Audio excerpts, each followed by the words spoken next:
Discovery of protons और discovery of neutrons. Atom के अंदर 3 तरह के पार्टिकल्स पाए जाते हैं, जिनमें से इलेक्ट्रॉन्स, डिस्कवरी ऑफ इलेक्ट्रॉन्स हम पहले डिस्कस कर चुके हैं।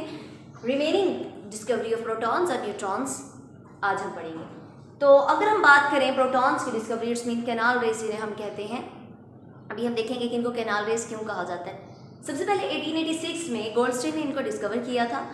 अब ये एमसीक्यूज़ के तौर पे पूछा जा सकता है। अब इसके एक्सपेरिमेंट, इसका प्रोसीजर क्या था कि जैसे कैथोड रेस में डिस्चार्ज ट्यूब ली थी, वैसे ही एक डिस्चार्ज ट्यूब ली, 2 इलेक्ट्रोड्स लिए, लेकिन जो कैथोड था उसके अंदर होल्स थे।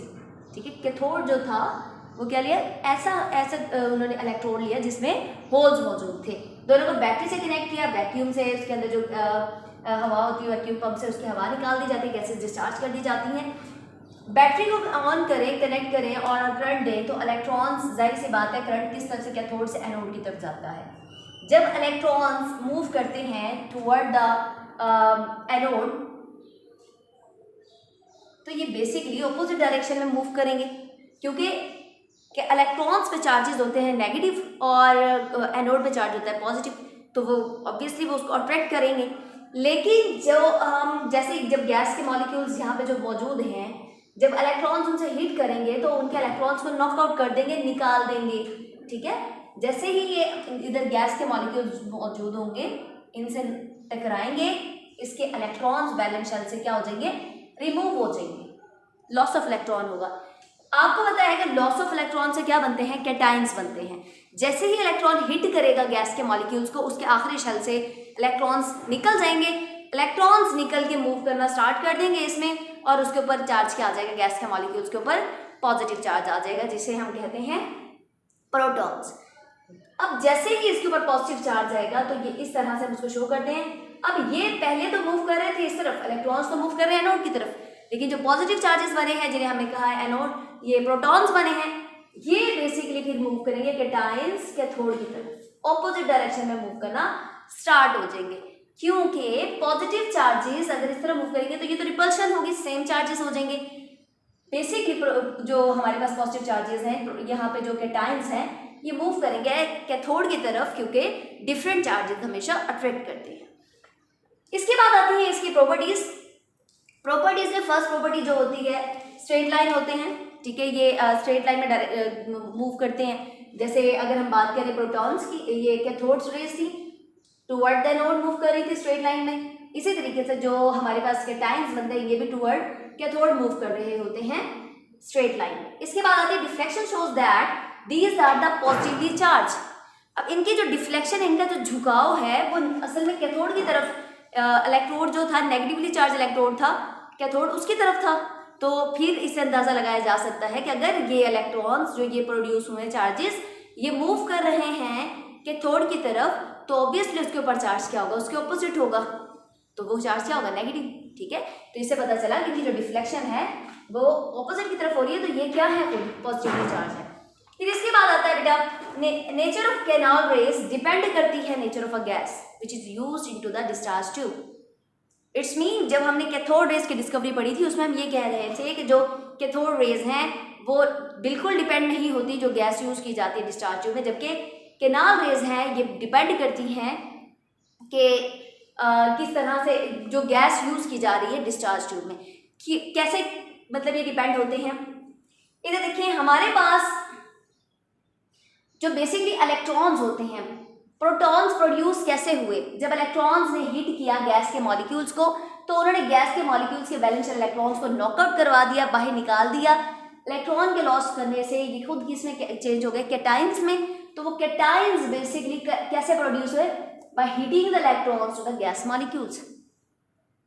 क्लियर? तो ये मॉलिक्यूल्स किसके थे, गैस के थे। इट्स मीन कि जो एक ही गैस के मॉलिक्यूल्स होंगे, उनके प्रोटॉन्स एक जैसे होंगे। जैसे हाइड्रोजन के सिर्फ प्रोटॉन्स ही होते हैं, उसमें कोई न्यूट्रॉन नहीं होता। ठीक है, तो ऐसे बहुत जैसे अगर कोई एक गैस है तो उसके मॉलिक्यूल्स जो होंगे वो एक जैसे होंगे।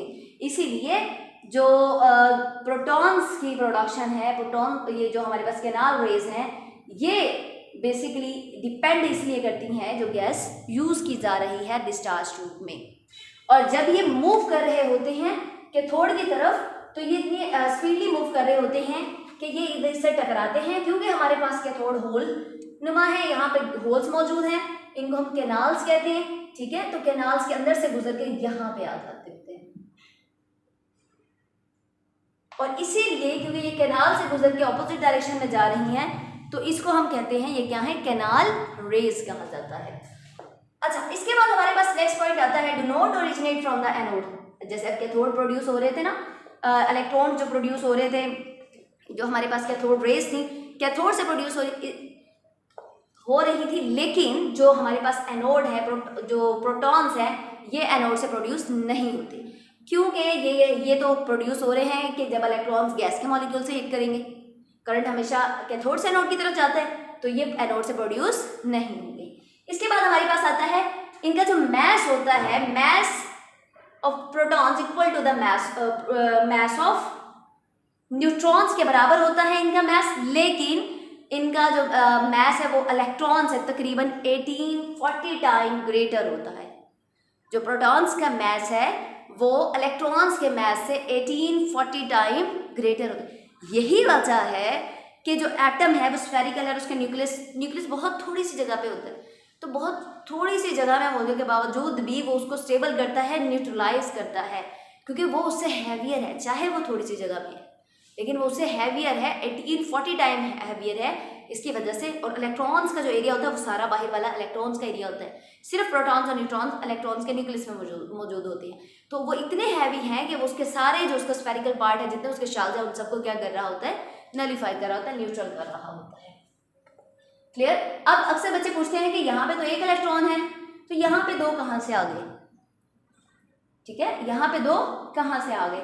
ये जो हमारे पास इक्वेशन है, ये बेसिकली क्या है, एम क्या है, गैस के मॉलिक्यूल्स हैं जिनसे इलेक्ट्रॉन्स हीट हुए, इलेक्ट्रॉन जिनसे हीट हुए और इनके इलेक्ट्रॉन्स को उन्होंने निकाल दिया।